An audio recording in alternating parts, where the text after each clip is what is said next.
Hello everyone, and welcome back to Vampire the Masquerade Coteries of New York. Because it's a thing.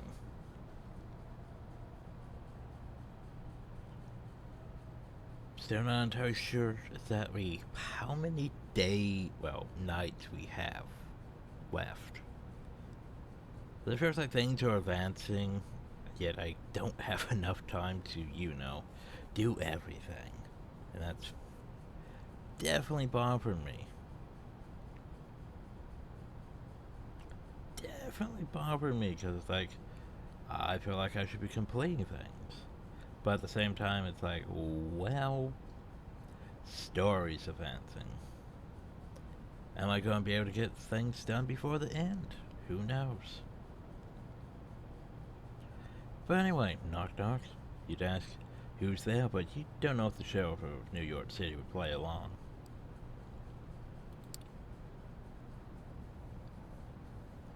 You open the door, you see him toying with the car keys he's holding in his hand.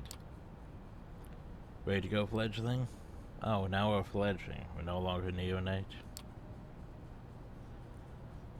You don't feel like it, but you give him a nod nevertheless. That's it. Stay close.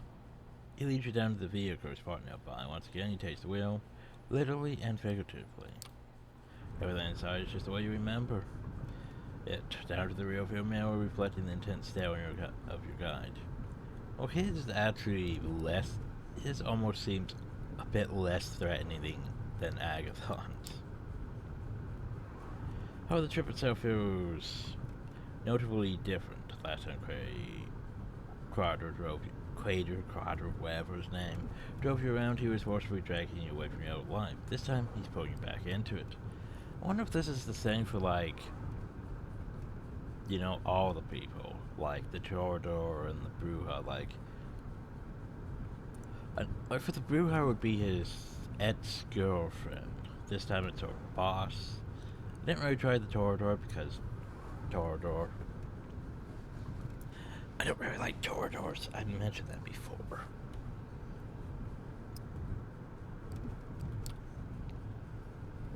Goddamn Newman. You can finally just think about him.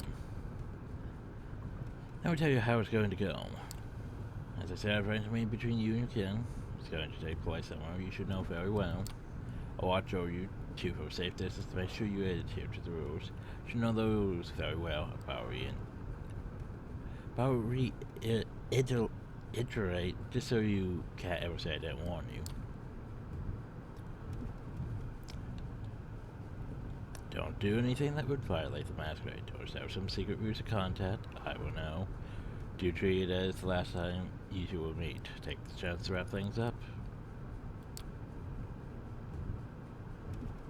Yeah, I could see this being worse on, the Bruja compared to us. Here's the story. You're fine. Found yourself at a crossroads. Decide to radically change your life and move out of the city. Subway is unbearable. The rent is too high. They've heard it all. How you do not appreciate being accused of a crime you did commit, so you're back. Both declare your name and strike fear into the heart of the real culprit. But now you should know how to cause fear among the living, right? He smirks at you. Have fun, as long as you don't leave a mess for me to clean up, we should be good. Car makes a sudden turn. I'll leave the final details to you, just be so kind and don't make me regret. You can sense he's going out of his way for you, but doesn't try to force you into gratitude by stating plainly. If you know, you know. He'll see it if you were of his aid. And we're here. Take a look around and recognize your destination. You're right, it's a permanent place. It's the office in which you waste the best years of your life. You want to be up there. Parents everyone's blackmailing over documents. Who needs pension for the embezzlement? The poor guy's stuck in his office and he's probably pretty shaken up. The documents don't exist. It would be a shame if someone went there, wiped the floor with the man, found proof they pilfered the funds, forced him to admit his crimes. Turns off the engine and relaxes comfortably in his seat. He finally leaves the car and heads straight for Newman's office. The elevator ride up doesn't seem to end. It appears like 5 hours, but in reality it's closer to 30 seconds. You finally reach your floor. Guess Watts is sitting in his office. Oh hey, we remember this, don't we? But this was our office, just like Crater said. He looked talking put, as if he had just Googled body language of alpha males and attempted to poorly copy the most cartoonish posture in order to intimidate the black male. I'll have it you take a deep breath as you step inside his office.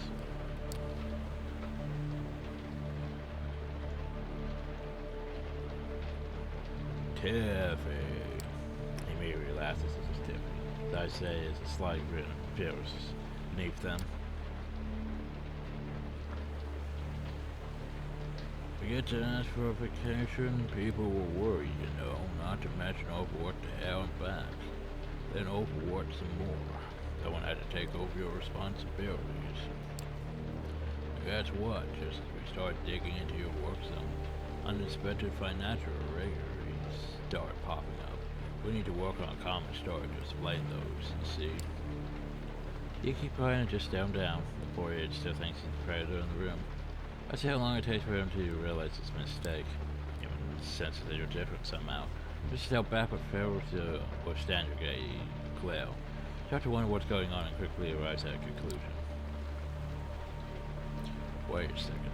So you were the one who sent me that message? Oh, that's a laugh. Starts approaching you. Sweetheart, if I'm going down, you're going down with me. Think you could convince anyone that you never knew what was going on around here? Fat chance. Even if you did, you know, my friends, they never let you live it down. Try and firm if you look in his lips, finding the best way to display his complete physical superiority. You won't give him the chance.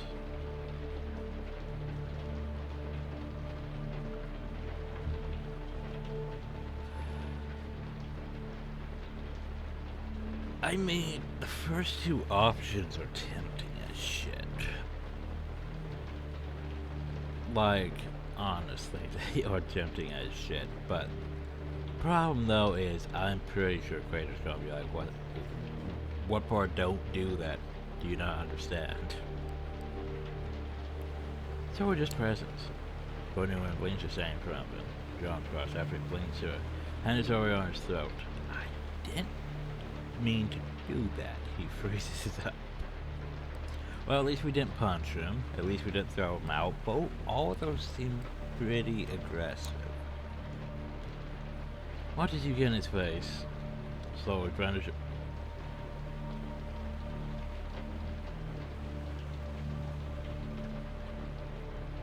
What part not break the masquerade?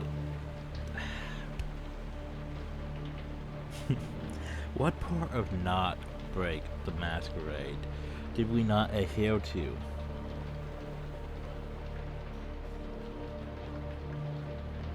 It's like, do you want to punch him? Which, you know, depending on how high our strength check is, we could have punched his head off. Do you want to throw him? We could have yeeted him out of the building. Do you want to scare him? Scare him.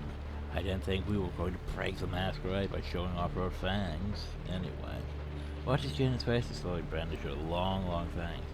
Allow it to throw you in here when crowd rings out throughout the office and begins to morph into a violent hiss.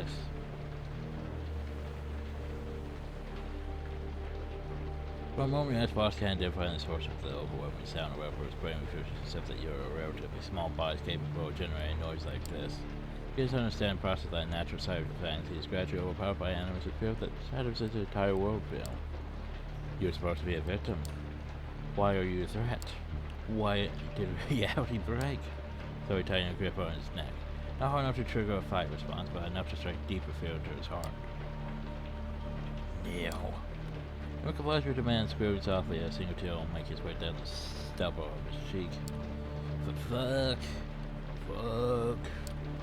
Obey. I'll do whatever you want. Just don't kill me, please. Give a strength to throw him, slamming him against his desk.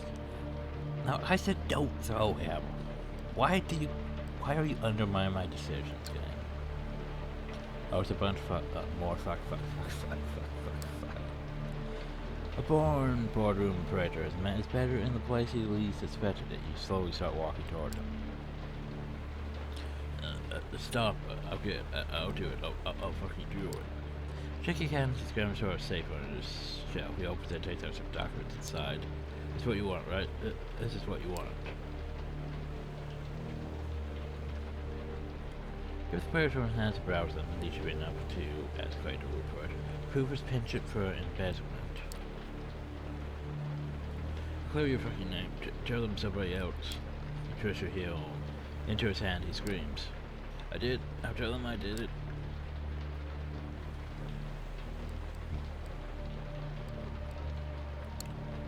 If you don't, I'll visit again. Go to the elevator, press the ground floor, run away with Newman as the door starts closing. In moments of there is his breath and winces in his pain. After Kratos go once you close the door, he instantly presses from the gas pedal. Walk around the pitch with no regrets. Did everything you had to say. Arm off the floor of him and cut the documents that should keep him in check. The asshole will look over his shoulder constantly for the rest of his life. Kratos smiled sheepishly. Looks like you could take care of business, as expected. I still think we probably violated the masquerade, but shrugged. Don't need to tell you to hang on to those documents, but keep in mind that you can use them for more than a security guarantee. Always look for more contacts among the big fish. Once you settle in, you can use what you know Newman to convince the elder states better off as your ghoul. And that's an enticing thought. You're surprised at his suggestion. I mean, it's not the worst idea.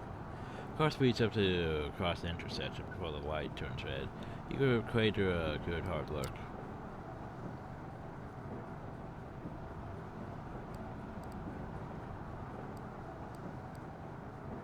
Thank you. Thanks. Doesn't feel like a how-do-you-call-it very vampire thing to say, but you say it nevertheless. He's visually taken back and his usually furrowed brow smooths out for a moment. Then takes on a serious, slightly sorrowful expression. Don't suck up to me, kid. Mr. Bad Guy still here, and without doubt, he'll go back to decapitating suckers like you any time now. Car starts slowing down. You're here. Go out the window and see your haven. Take care and see you around. Just pray I don't have to see you too often. You leave the car and start walking to your haven. Think about Crater. Can't say you're fond of him, and with the welcome he gave you at all. But after tonight, you can't say you aren't either. Gonna need some more time to understand him, that's for sure. But it's also time to make decisions. Oh god. Because here's the thing, I sort of want to do both those things on a single day, but I'm not sure if I will get a single day. Because the game keeps making me do other things, so... And then there was a stalker, and then there's that, and then there was... I don't really care about him, so... Yep. Scared. We're gonna go help Hope and see if... I don't know how many more of her story we have, so... We're just gonna go help Hope and see how that goes. You and Hope set out to destroy Cara Montgomery's company from the within. Hope's partly scribbled message reaches you in your haven within an unmarked envelope. You find a barely legible address is supposed to reach an hour you're suspected to arrive, though. This is it then. The night of the final showdown. Well, maybe after this I won't have to do Hope things. Check the clock, those way more than enough time to comfortably reach your destination, but you decide to take a drive earlier, just in case. The ride is uneventful and becomes more and more tense as it goes on. The gravity of the situation starts getting to you. You're about to set out an operation against a key New York City figure, working over both him and vampire elites. Officer security overwhelms you. How will the counter react to your raid? You want to trust that Hope has thought all through. She doesn't seem like the type to attempt a suicidal mission. Which isn't something you typically say about a person who regularly lights fires herself in front of the camera. When you arrive at your destination, you find yourself in front of the building with double. This looks like the slums. Why am I here? In front of a building with a double spiral logo on it. This must mean Montgomery's headquarters then, you know? In the slums. Look around the street and notice an obnoxiously lavender Mazda car parked nearby. Even though you've never seen it before, you might have an idea who it belongs to.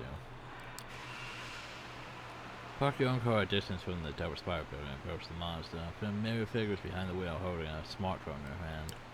Knock on the window, she opens the window without turning her eyes from the device. Wow, you are early.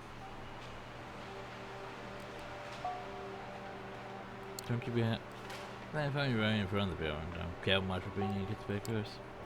I try to be inconspicuous. I'm not planning to come back alive. She lets a dead silence thing in the air for 10 seconds. Did she stop typing? She bursts her eyes from the screen, gives you a melancholy stare, and winks. Psych. God damn it. Don't watch with that face. I suffer from too much FOMO. There was a drive a dictionary interview that to let myself die. Got accounts to run, notifications to check. First I want you to there's no way in hell I'd allow Montgomery the satisfaction of a draw. We're going there to secure a flawless victory. No time to wait, let's go. She gets out of the car and motions you to walk with her. Anyway, glad you managed to make sense of my ugly script. I totally forgot how exhausting it is to write stuff by hand. Soon as exhausting and self to deliver messages personally to someone's door. Next time you meet Langley, ask her to get you a flip phone or something, okay? Do people still use flip phones? Well, I did for a while, so shrug. Here's the front of the building. We're about to burn this shithole down to the ground.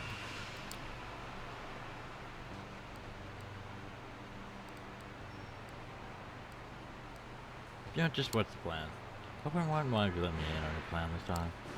How diffy, baby. I only think that by now you know I'm a need-to-know basis kind of gal. But luckily, there was not much of a plan to talk about. You've done all the hard work during your meeting with Carmen. See our job is easy. We need to get in, destroy the server containing all the double spiral research, and walk out. No spectacle, no dramatic showdowns. I know exactly what you're going to say. But wait, Hope, if this day is so priceless, shouldn't she have external backups? Scar a complete dunce? That's not question, my neonate friend. The answer is yes, she's a dunce, but aside from her numerous negative qualities, she's also a positive one. She's totally paranoid. She used to be a naive dumbass who wouldn't even cover up her laptop camera. She lost trust in all external companies after a literal cyber espionage incident. She's obsessed with not uploading her precious data anywhere online. Now she only has one physical backup hidden deeper inside the headquarters. Nobody has any idea where it might be, but I do. No, I never be able to reach the place. There were spirals like an underground base. The walls and doors were reinforced both against the living and the dead.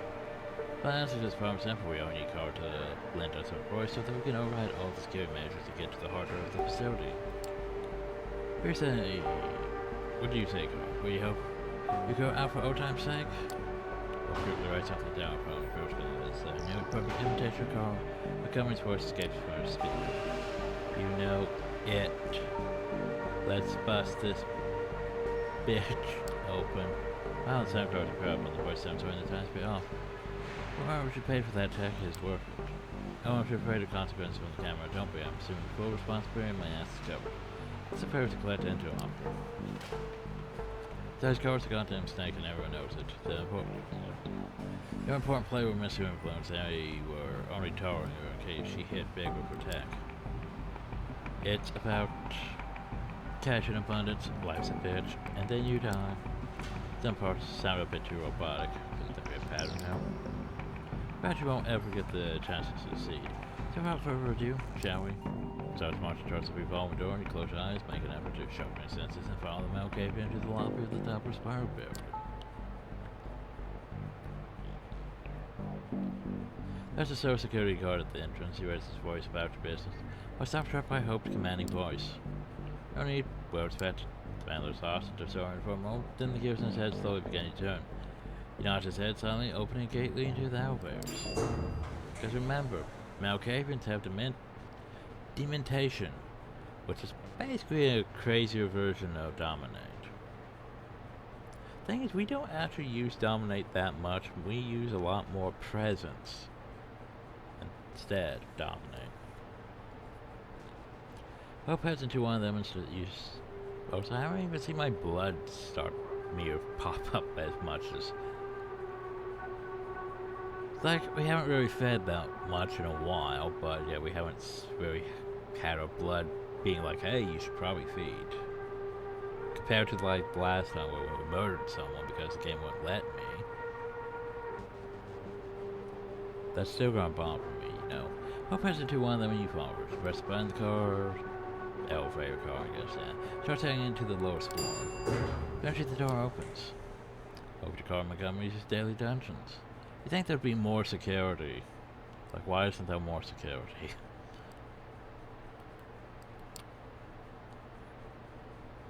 Hey, this looks exactly like your corridors, doesn't it? Well, I guess they got a bit lazy and didn't decide to make a different scene for this. What appears before your eyes are the dimly lit corridors of an IT office, empty and silent. This does not exactly look like an IT office. There was stiff and dusty, there was a sharp rotten stench in the air that you're unable to identify. The messing atmosphere makes it hard to recognize at first, but this looks like an actual workplace. Really is a dungeon, though a corporate one, where people are cheated of life. Less than a month ago, you were stuck in a similar workplace, police were unaware that you were headed for death. But your office kept up appearances, at least. Let's just get to the first door and test my little car out. Go until you reach the end of the corridor. There you encounter a expensive-looking reinforced door with voice controls on the side. Hope pushes the button and a robot voice comes out the speaker. Semiotics. Seriously? Come on. Hope types the words into a phone and let virtual car repeat the password. Semiotics. Someone's out instead of curious that TV quiz shows used to let the contestant know that he gave a wrong answer. Verification error, please try again. You give Hope a nervous look. She bites her lip and presses the button again. Hyperial. Tap, tap, tap, tap. Hyperial. That's just grand. Door slowly opens, you know her companion is wearing a sour expression. Looks like the tech isn't quite perfect, at least the passwords seem randomized, so we can try and brute force our way in, unless the system locks us out after a few failed attempts. She shakes her head and turns to you, her lips attempting to approximate a sincere smile. Well, can only hope that the day glitches enough. Into the beast mode we go. She marches into the room and you walk in right after her. The door's locked behind you with a loud thud. The wide open officer would be as murky as the corridor you just left if it was for rows of monitors illuminating its face. A shadowy figure stares at every screen in the room. Car's voice plays from Hope's speaker. Behold, this is where the magic happens. A family-driven folks hungry for success, always taking the bull by the horns, building a high-performance culture to get their... And figures raise their heads, they're too busy programming, organizing spreadsheets, and typing in endless strings of text. What's wrong with these guys? Don't anything like it, just a bunch of girls and whatnot, hard-working, conditioned, tireless, low-maintenance, kind of dumb, perfect workers. But I won't leave the other season unless we make them, but not. And more important things to do, like destroying a fair year's worth of their work. Fairs don't stop pounding away on the keyboards. In fact, they don't react to our words at all. Right, so, do we go straight to the server room, or do you want to check one of the side rooms first? Your call, I'd prefer to wrap things up here as fast as possible. Hey, little Carver is here with us, thanks to the day we've gathered. You betcha. If you think you can use her voice for something useful, hey, feel free to do it. You look around and think how to respond. We should probably get in and out as fast as possible, but... the fact that I've done way too many RPGs, it makes me curious. Curious for loot, so I have to look. Actually, let's try this door. You found the secret demon room. And now you're dead, right? Approach the door for here sign saying staff only. That's what you spot for Mary voice controls. Hope nods at you and pushes the button. Vaudeville? Hope just the screen several times. The person speaking next to the door thing. Vaudeville. That's a spread. Push her to a small room with super in the laboratory. In the middle there was a handsome blonde man strapped to a chair, wearing a VR set. Peeler's knocked out code. Well, that's some creepy ass rich people shit. Size creepy sound like something straight out of Clockwork Orange. Single button on the man's chair, you click it. His head slowly tilts so that his neck becomes either at Cesspool, revealing a slightly swollen artery. Blood ready for consumption? You give it a shot. I'll take the bite to realize that you won't get to slake your thirst with this fast, as blood is horrible and you spit out on the floor. We'll note your disgust and smirks. Hey, I found free blood, but I can't drink this one. Not that I want to stop you from enjoying the fruits of labor, comrade, but you done, Hale? You nod, you follow Hope out of the room, and then out of the open space into the next passageway. Now would you press the corridor, reaching up who knows what, you expect Hope to walk to the very end, but this time she stops halfway and starts mumbling under her breath. Wait, was this door, or don't tell me she moved things around? So she's been here before, not surprising in itself, but she gives off her impression of a person who used to know the entire layout of the building very well. After brief reflection, Hope approaches the door a few feet away and pushes the button next to it. Apocalypse. Well, that's cheery. Apocalypse. Access granted. You walk inside. First glance, this office looks very similar to the last one you entered. Rows of screens and rows of lists of silhouettes. In front of them, however, Hope quickly spots a difference. Targeting for a moving to data room. There's a room with endless machines at the back of an open space. Hope walks in, takes out some hardware with the bag she's carrying, and begins the process of removing the data. You're invested in SSDs. It's just time to bust out my portable degazer. Turns to you. This will take a good minute. I've got a few tricks on my sleeve. If you find something that interests you, let me know. Should you wait near her or take a look around? Fuck it, I'm taking a look around. I find something interesting. Have fun. Dear God in heaven, I know I will. So walk around for a while, you notice nothing but errors that start popping up on the screens here and there. You try to fight against them, but quickly realize it's futile and surrender. Then you find a door with voice control. You got to hope she pauses a word for a second and approaches you. Store, huh? Alright, let's give it a shot. Press the button. Canoe and kayak. You hatch over Hope's show. She types the password into incredible speed into a homemade looking app, then Car's voice sounds out. Canoe and kayak. That's just grand, right? You know where to find me. This batch of days she started exploring. Well, there's not much to explore, it's more like a closet. Inside you find all sorts of bizarre items scattered around the shelves.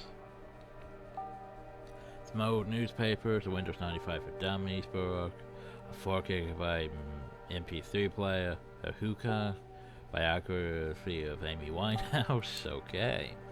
Finally you find a little box marked with a smiley face. When you open it, you're surprised to see something you recognize. Bunch of post-it notes from Pantrons depicting tattoo patterns they can see on Hope's body. You forgot to go back to the day room. They works as we pass the box to Hope. First she seems annoyed to be dragged away from work, but when she notices the post-it notes, her eyes become dinner plates. You found those in that closet? You know and look at it expectantly. She takes a deep sigh, closes the box, and puts it in back. Cara and I have a history. Well, no shit. A pregnant pause. Well, that's a thing. Sorry to lay it all out here. It's not something I want to revisit anytime soon. I'm very, very grateful you gave this box to me. You don't even know how much. Tries to find the right words to express something, but after some brief consideration, just hand waves it away.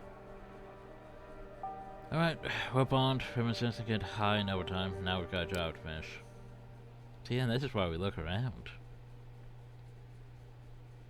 Get back to her hardware, you think she's completely absorbed in her work again, but then quickly know she's doing her best to have her back facing you at all times. While past is finally here to triumphant yell. All time, baby, looks like those boys are finally going to get a break.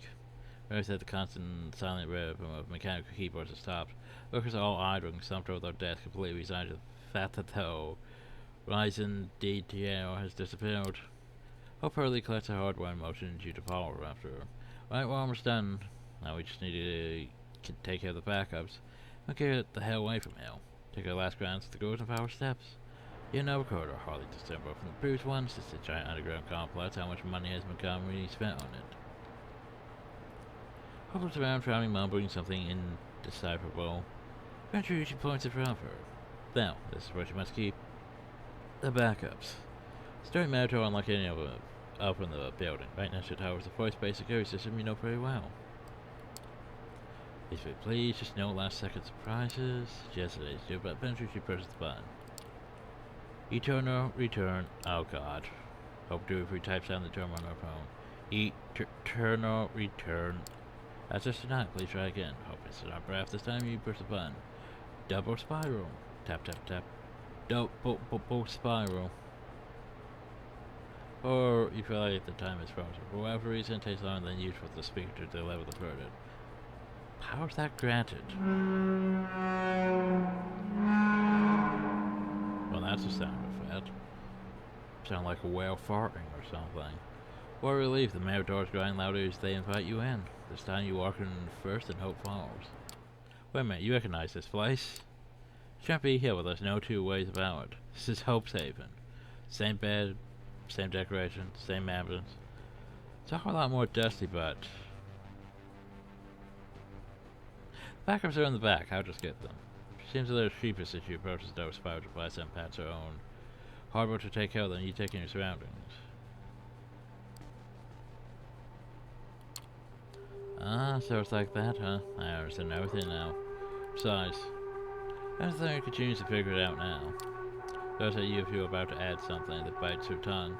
Gets better to destroying her rival's life. She makes it obvious she does want to re-examine her in the past.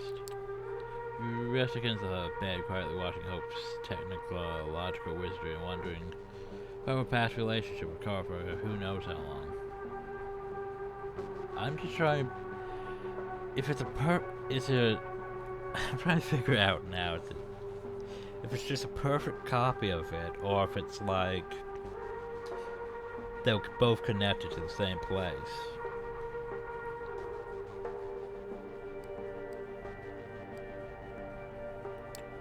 The second you spin there, you become more impatient to get out. Eventually the devices around the Death Spiral backup start disappearing to the bay they were taken out of. Once the process nearing completion, you decide to approach the door before it dies. However, before you can make a move, the doors begin to make a grinding noise. You freeze up watching them open. Behind them, there's the very person you were afraid would appear. That's the punk t-shirt you hoped you would avoid seeing tonight. Of course. Who didn't see this coming into play? Jesus fucking Christ almighty. Brushes her head and the eyes made both the face momentarily turned to stone. Oh. If we could back out any motion from upstairs, and you'd probably be right. Unbearable tension fills the room which nobody wants to make the first move. Eventually, his hope decides to break the stalemate by loudly pressing the enter button on her laptop and immediately dropping into her bag. He doubts anything more than provocation. No caving letting her opponent know she won, but it works. No makes Montgomery snap out of her stupor. You psycho, you fucking demented, vindictive psycho. They have turned thicker with murderous intent. Wonder what Montgomery is, too. She doesn't seem like a Malcasian. Hi. Hope pretends she hasn't noticed. Car's blood thus becomes palpable. He's supposed to be on the other side of the city right now, at the meeting. Now for every failed voice authentication attempt. I got back here expecting to find some idiot trying to make way through the front. She looks around. I never expected just how. Hopefully Leonard typed something down her phone. I'm the CEO of Double Spire and I endorse wrecking my shit. Carl grunts to the sound of her own voice and quickly connects the dots. You fucking gremlin. How did you get your hands on that kind of tech? Even I... Company secret? Hope's provoking her. No two ways about it. Carr knows it. She's trying to keep it cool. Perhaps that's paradise for you. For us. For herself and nobody else. Or just Hope I used to know. She can't come to the phone right now. She's dead. Forget the day I let you into my life. Stop lying to yourself, Carr. Don't forget the day you let me out of my life. Shouldn't you have let your mask slip, honey? Snapper's response almost escapes Carr's mouth, but she manages to stop herself before letting the discussion develop into a childish spat. Just tell me there's a confident day you haven't ruined to know that you have her alive. She gives you a hateful look. Both of you. Hope tips her head and flashes an evil, ill-to-ill grin. Nothing a bad day remains. More than a decade of work. Down the drain. What's the worst night of your life since the .com crash, Miss Montgomery? Feels as if a stake was just driven through her heart. She starts to collapse, sliding down against the door, as she was sinking deeper and deeper into her personal hell. Hope just stares at her torment, wearing an indecipherable expression, waiting for her rival to reach the floor. Then she does, and there at the lowest point of her life, she finds something unexpected. Never ever wanted to do this. This is not me. Or it sounds completely different. There's only one way out of this mess. I'm going to take it. I'm going to get my day back. Looks confused for a second, then an understanding dawns on her. Come on, Carl. You aren't there. You started this game, now accept your loss. Game is over to all players out moves, honey. Borrowing your fangs now, there were two of us against one, even if you commit the sin of diablerie. Oh god. The consumption of no kindred's blood to the point of the veteran's final death, vampires may not only lower their generation permanently through this abhorrent practice, but also incorporate the target's very nature and spirit into themselves. Yeah, I forgot that could also potentially lower their generation. Which means, holy shit. What was my generation at the end of that one Bloodlines playthrough? Because, you know, we nom practically everyone that we could nom. Which means, yeah, like our frenzy checks were all over the place. We had to cheat constantly just to keep our humanity up enough to, you know, have saving throws, not constantly lose. That was definitely a thing.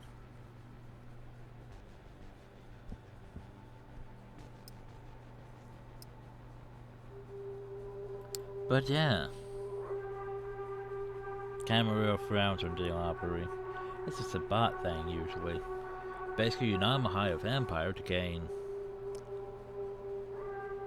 their powers and I guess knowledge in this case. After having something like this happen to me, I was ready to die. I think I'll take my chances. It's not like I haven't dreamed about feeling my fangs inside you for a long, long time. So you want to give me this one victory? Prove once and for all that I was right? Not about me, but all about the stupid garbage in my head. Victory? Please, victory's material. Don't like your little online arguments. She's serious about this, Tiffy. She wants to devour me as a whole, sacrifice humanity in exchange for answers to my soul and everything I know. No way, Tiffy. You want money, Dave, domain privileges, position, diver spiral? Anything you want you could get if you just look that way. Don't listen to this shit. The moment Prince finds out it's final death for... Car runs and moves resemble a beast more than a human. Immediately close and distant to Hope, then she jumps to the moke like a wild animal hunting a prey. Hope seemingly attempts to defend herself by immediately overwhelmed, laying on the ground. She looks like a deer in the headlights. Well, here's the thing. As a Malkavian, well, you should have used dementation, or you could have obfuscated and poofed somewhere.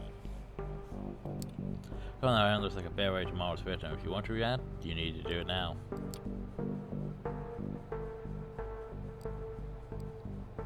Calmly look around. Yep, let's put on our damage shield. Increase our soak values. Add like what? +5 to our... Well, I'm not sure what level our fortitude is. Let's add a +2 to our armor soak, or lethal soak. And brace for damage. Oh, we're hungry now. You push yourself to the limit and let your powers take over. You know she's dangerous, but so are you. You know you can endure her hits, but can she endure yours? As it turns out, yes. Your attempt to drag her away from Hope quickly turns into a chain of wild, messy blows. Thing is, when she realizes you tapped into your superhuman power, she responds by doing exactly the same thing. Then she's in beast mode, she's hitting faster and harder than you. Well, I thought fortitude would help, but... This battle of attrition, you probably can't win. Back away, decide to pick a different approach. Calmly look around, or let your instincts take over. Well, let's see how my instincts handle this. You decide to let your instincts take over. Before you know it, you're at full sprint. You went up to car, grab her, and start pulling away from Hope. However, you're dealing with a beast here, choosing to trust your instincts, you underestimated hers. When you realize what's happening, you find yourself smashed against the nearest wall. Confused and in pain, show your torso, some bones are broken. You still got lucky and should be able to move around, but this will take some time to heal. Of course, already focused on attacking Hope again, just rushing blindly won't help, you need a plan. Wait, there's no point just rushing blindly. Of course, like a fair armor, you don't rest with those. Use tools over them.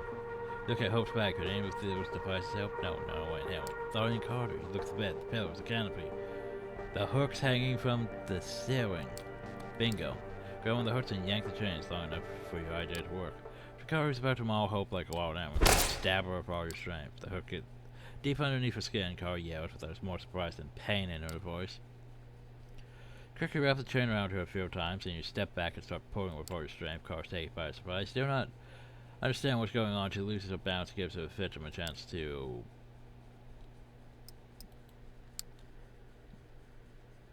escape. Here's the thing. It really feels like we should have done that in the first place. It feels like all my other choices didn't help at all. Hope takes it several days, and she takes a second to understand the situation. But when she does, she runs up to you and starts pulling the chain with you. Hard. Never had her alone, but Hope displays surprising shit when pulling the chain. A minute later, she's hanging above the floor like a butcher's carcass. Then her heart is stuck in her chest and is sinking deeper as she struggles. However, she's floating so wildly that she might free herself before it pulls her out of commission. One hand is desperately search for something that can help you under the bed. Belts, handcuffs, a whip. A giant cattle prod. You have no time to after meals. You put it to her head and turn it on. The device must be modified. The power current is so powerful it causes scarring almost immediately. She's getting weaker and weaker. More hard. Takes Carl a while to accept defeat, but eventually she does. Body seemingly lifeless, her head hanging down, she looks like a grotesque portrait of defeat. The hook must have reached her heart. It takes Hope a long time to collect herself. Eventually she manages to speak up. Guess we've gotten up to this point, huh? Just like Carl before, Hope starts to talk in a completely different way than she usually does. You have a bad feeling about this. My dad, my day to yours, you know, I could grant your wish. Except, not the way you've imagined it. Hope starts mumbling and circling around Carl for the first time since you met her, just like she does now with a phone in her hand. It's finally the door. The Malkavian looks deeply into your eyes, and she knows. You know what she's tempted to do. She silently begs for her not to do it. It doesn't feel right.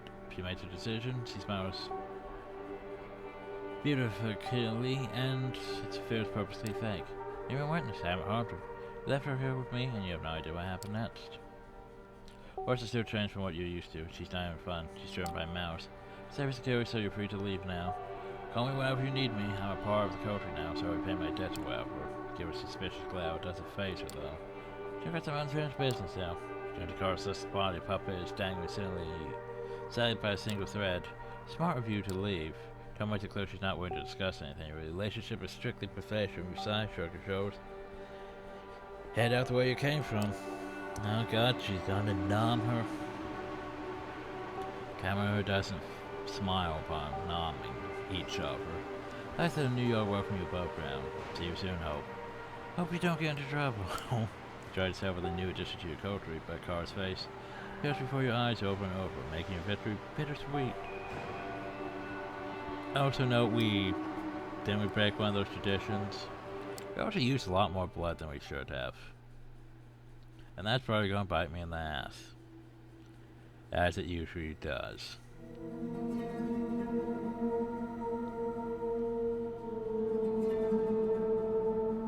Cause we aren't as smart as we were in Bloodlines. We didn't buy, you know, blood packs just in case. Oh. I just realized. I was like, wait, so why ain't I back in my apartment? Oh. Cause it's one of those situations where we're just moving on to the next day. And since her stuff's done, we no longer have to worry about that, apparently. She's apparently part of our coterie. Which means now we have to worry about everyone else. Well, mainly the Tramiel, but still. Also, we need a feed, probably. That whole venture thing really bites me in the ass, where it's like, oh yeah, well, you need to feed. But you can't feed on this one. Well, that's sad. You know, I may do Bloodlines again as a venture. Go more for camera route. We'll see. Depends my mood after I finish this and Shadows of New York. But anyway, hope y'all enjoyed. Thank y'all, and have a nice day or night. Till next time.